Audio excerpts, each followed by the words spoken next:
گھبرائے گی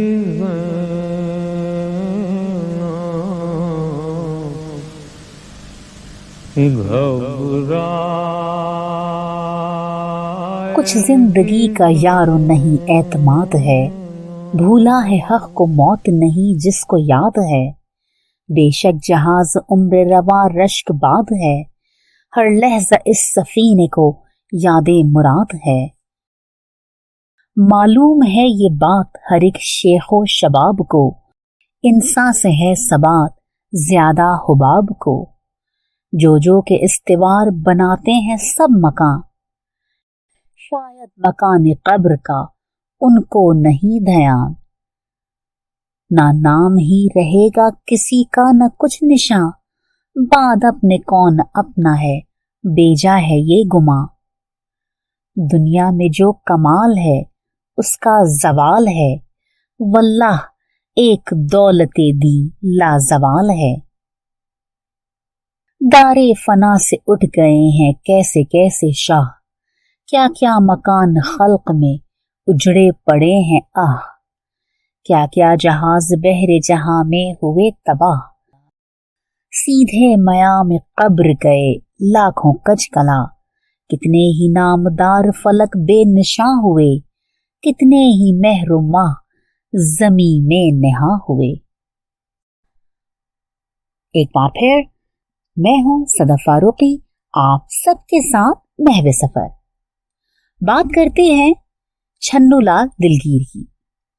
یہ بات بہت کم لوگوں کے علم میں ہے کہ شہرائے آفاق مرثیہ گھبرائے گی زینب ایک ہندو شاعر منشی چھنو لال دلگیر نے لکھا ہے۔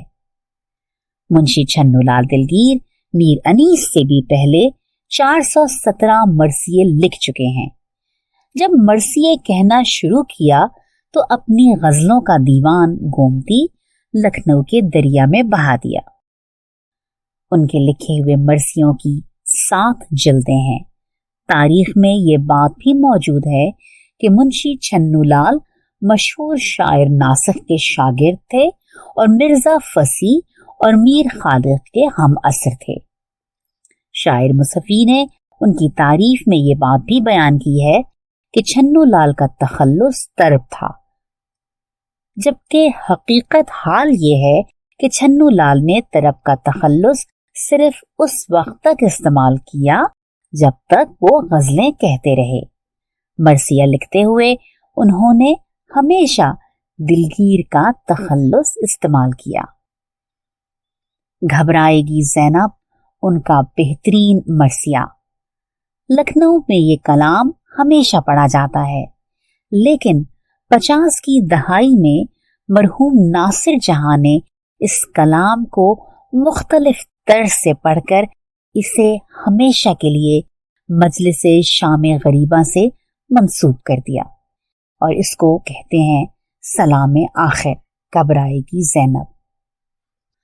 میاں دلگیر کا انتقال 69 برس کی عمر میں لکھنؤ میں 1264 ہجری میں ہوا، لیکن افسوس کہ قبر کا نام و نشان کہیں نہیں ملتا۔ اسیر لکھنوی نے ان کی تاریخ وفات کہی۔ انہوں نے خود اپنی شاعری میں بے ثباتی دنیا کا نقشہ کھینچتے ہوئے کہا، جس کا جہاں میں شرق سے تا غرب تھا عمل، آیا کبھی نہ جن کی حکومت میں کچھ خلل۔